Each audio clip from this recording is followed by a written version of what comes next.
Hello students. यहाँ पर हम आज एक एग्जांपल करेंगे। Example number 24, class 11th maths.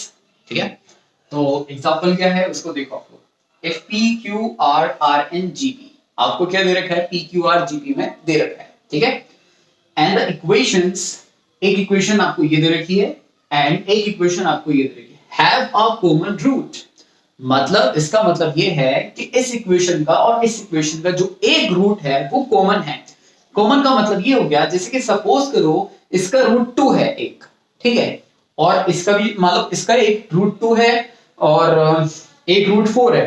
तो सपोज करो 2 2 दोनों में कॉमन है। इसका मतलब ये है, जैसे 2 इसका है तो 2 इसका भी है। ठीक है, कॉमन का मतलब ये हो गया। देन शो दैट, हमें क्या शो करना है?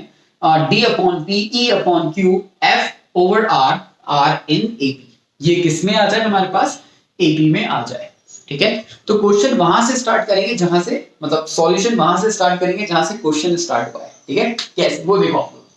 P Q R are in G P, तो इसका मतलब सीधा सीधा मतलब ये हो गया कि क्यू स्क्वायर जो है वो किसके बराबर हो गया? पी आर के बराबर हो गया। ठीक है, ये हमें पता है। ठीक है, आगे देखो। एंड द इक्वेशन, हमें ये इक्वेशन दे रखी है और ये इक्वेशन दे रखी है और हमें ये बोल रखा है मुंह फाड़ के कि इनका कॉमन रूट है। तो सबसे पहले ये वाली इक्वेशन ला दें। भैया तुम आ जाओ, नीचे उतर जाओ। तो ये नीचे उतर गए खटाखट से, और ये 2x और 2qx plus are equals to 0। ठीक है, इसके हम रूट्स निकाल लेते हैं। सर आप कैसे निकालोगे रूट्स? मैंने कहा भैया बाबूजी को याद कर लो। याद है तुम्हें श्रीधराचार्य जी फॉर्मूला, मतलब क्वाड्रेटिक फॉर्मूला जिसे बोलते हैं। तो x इक्वल्स टू, यहाँ पे क्या हो जाएगा? Minus B. याद करो, माइनस बी, और बी की जगह कौन बैठा है आज? 2q। तो 2q याद करो, फिर क्या होता था? प्लस माइनस होता नहीं था? होता था ना प्लस माइनस। फिर रूट लगा देते, फिर b का स्क्वायर, और b की जगह क्या है? 2q। तो 2q का स्क्वायर होता है 4q का स्क्वायर। फिर लगाते हैं माइनस 4 इंटू a कितना है? p इंटू c, और ये है r।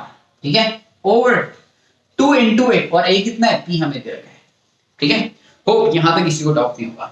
अच्छा सर, ठीक है सर। आगे देखो, तो x इक्वल्स टू ये माइनस 2q और ये प्लस माइनस और ये रूट। अब बहुत बहुत ध्यान से देखो, ये 4q स्क्वायर मैंने एज इट इज लिखा, माइनस 4 को मैं एज इट इज लिख रहा हूं मल्टीप्लाई बाय इस p इंटू आर की जगह, p इंटू आर की जगह मैं क्या लिख सकता हूं? क्यू आर लिख सकता हूं। अरे बोल, लिख सकता हूं? लिख सकता हूं, लिख सकता हूं ना। तो यहां पे मैं लिख दूंगा q स्क्वायर और यहाँ पे आ जाएगा 2p। अब आपको पता है ये 4q square minus 4q square zero होता है। ये जीरो की कहानी खत्म। आपके पास बचा क्या? Minus 2q upon 2p। दोनों कट कट गए तो minus q upon p, x equals to minus q upon p हो गया। ठीक है, अब एक बात बच्चों ने पूछी, सर ये क्वाड्रेटिक है क्या? ये क्वाड्रेटिक है और इसका तो एक ही रूट आ रहा है, जबकि क्वाड्रेटिक के तो दो रूट आते हैं। मैंने कहा अगर एक रूट आया है और एक रूट आया तो इसका मतलब क्या है? दोनों ही बराबर हैं। दोनों ही क्या है? बराबर। तो कैसे? मैंने कहा देख, यहां पर क्या है? Plus minus zero. तो एक बार प्लस का ले, प्लस जीरो ले, एक बार माइनस जीरो ले, तो दो रूट निकलेंगे, लेकिन जीरो था इस वजह से मैंने उसको लिखा ही नहीं। तो इसका मतलब x इक्वल्स टू दिस, इसका मतलब दूसरा रूट भी जो आएगा वो भी क्या आएगा? वो भी यही आएगा, माइनस क्यू अपॉन पी आएगा। अच्छा अच्छा, दूसरा रूट भी आएगा। मैंने कहा ऑब्वियस ही बात है, जब आप पढ़ते हो बी स्क्वायर माइनस 4ac करते हो, आप डिस्क्रिमिनेंट निकालते हो, डिस्क्रिमिनेंट जब जीरो हो जाता है तो आप बोलते हो दो रूट तो आएंगे लेकिन वो दोनों इक्वल होंगे। तो वही तो हुआ, डिस्क्रिमिनेंट जीरो हो गया। जब डिस्क्रिमिनेंट जीरो हो गया तो उसका मतलब रूट्स इक्वल आने हैं, तो हमारे पास ये हो गया, दोनों रूट सेम आ गए। अब बच्चे दिमाग लगाओ, अभी अभी अभी क्वेश्चन में ये दे रखा है कि ये इक्वेशन और ये इक्वेशन का जो रूट है वो एक कॉमन है। अब एक कॉमन है, कोई भी कॉमन ले लो क्योंकि दोनों ही बराबर है।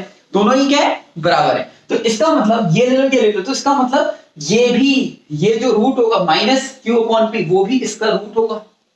इसका रूट होगा, इस इक्वेशन का रूट होगा। अगर इस इक्वेशन का रूट होगा तो आपने पढ़ रखा है छोटी वाली क्लास में कि ये जो रूट होगा इस इक्वेशन को सेटिस्फाई करेगा। क्या करेगा? सेटिस्फाई करेगा। जब सेटिस्फाई करेगा तो हम इसकी वैल्यू इसमें पुट कर देंगे। ठीक है, तो यहां पे लिख देता हूं minus Q upon P satisfy, satisfy satisfy करेगा, इसको सेटिस्फाई करेगा D x square plus 2ex plus f इस इक्वेशन को सेटिस्फाई करेगा। तो जहां जहां x होगा वहां वहां पे हम इसको पुट कर देंगे। तो हमारा क्या हो जाएगा d q x मतलब इसका स्क्वायर, तो माइनस q अपॉन p का होल स्क्वायर हो गया प्लस 2e मल्टीप्लाई बाय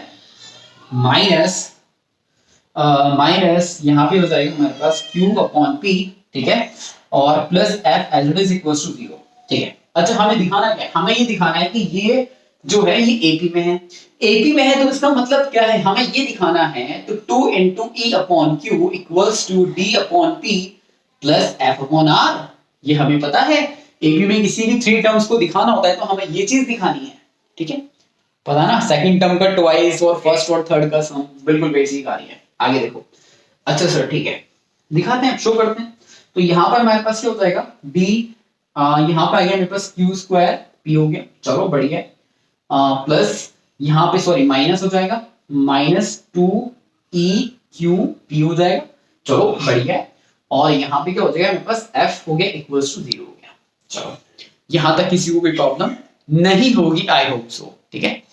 अच्छा सर अब क्या करेंगे अब, अच्छा यहाँ पे देखा जाए तो ये स्क्वायर आएगा, क्या आएगा यहाँ पे स्क्वायर आएगा, ठीक है। यहाँ पर हम क्या ले लेते हैं, एलसीएम ले लेते हैं। एलसीएम जब ले लेंगे तो D Q square minus 2e/p/q हो जाएगा, हाँ 2e/q, हाँ बिल्कुल सही, p इधर लिख दिया मैंने, कोई दिक्कत नहीं है, और ये हमारे पास हो जाएगा, और यहाँ पे हो जाएगा fp स्क्वायर, और जब एलसीएम जाएगा तो नीचे क्या आएगा p स्क्वायर आएगा, तो यहाँ पे मैंने लिख दिया p स्क्वायर इक्वल्स टू 0, तो p को इससे मल्टीप्लाई कर देंगे, वो 0 करके खत्म हो जाएगा, ठीक है। अब देखो ध्यान से, मेरे पास बचा क्या, dq square minus p 2e/p/q plus fp square equals to 0, ठीक है। अब करना क्या है, अब सिर्फ हमें ये करना है, हम ये देखेंगे कि प्रूविंग में क्या करना है।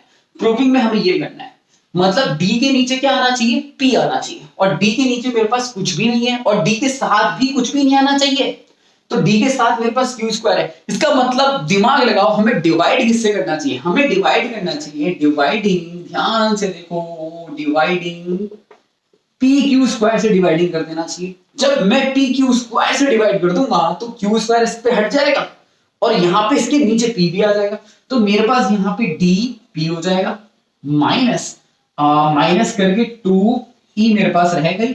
अब देखो ध्यान से, मैंने p से डिवाइड करा तो p तो खत्म, ठीक है, मैंने किससे डिवाइड करा, q स्क्वायर से डिवाइड करा, तो इसका चलो मैं लिख देता हूँ, यहाँ पे कंफ्यूजन हो जाएगी बच्चों को, q स्क्वायर और ये q स्क्वायर पूरा कर देते हैं, कोई दिक्कत नहीं है। तो e/p/q अपॉन p/q स्क्वायर हो गया, और ये plus f/p square upon p/q square से मैंने डिवाइड कर दिया, ठीक है। डिवाइड करने के बाद इससे ये कैंसिल हो गया, इससे ये कैंसिल हो गया, इससे ये कैंसिल हो गया, और इससे ये कैंसिल हो गया, बचा क्या बोले तो d अपॉन p बचा माइनस 2e अपॉन q बचा, हाँ q बचा, ठीक है। अब देखो ध्यान से, इसका कोटा पूरा हो गया, इसका कोटा पूरा हो गया, ठीक है, 2e अपॉन q हो गया, प्लस अब देखो यहाँ पे क्या बचा, f बचा, और यहाँ पे क्या बचा, p अपॉन क्या बचा, q स्क्वायर बचा, बचा नहीं बचा, और मुझे f के नीचे क्या चाहिए, सिर्फ r चाहिए, और f के नीचे मेरे पास क्या क्या चल रहा है, यहाँ पे p है और यहाँ पे q स्क्वायर है। अब देखो ध्यान से, dp upon p 2e upon q as it is लिखा, प्लस अब ध्यान से देखो, बहुत ध्यान से, ये p मैंने एज इट इज लिखा, इस q r की जगह मैं क्या लिख सकता हूँ, p r लिख सकता हूँ, क्या लिख सकता हूँ, p r, तो मैं यहाँ पे क्या लिख दूंगा, p r लिख दूंगा, तो यहाँ पे क्या हो जाएगा, p r हो जाएगा, और ये इससे कैंसिल हो जाएगा, ये 0 हो जाएगा, ठीक है। तो मतलब f अपॉन r आ गया। अब इस टर्म को मैं इधर चिपका देता हूं, तो मेरे पास क्या बचा, dp upon p plus f upon r equals to 2e upon q, ठीक है, हो गया, यही चीज करनी थी हमें, तो हमारा क्या हो गया, hence proved, thank you so much.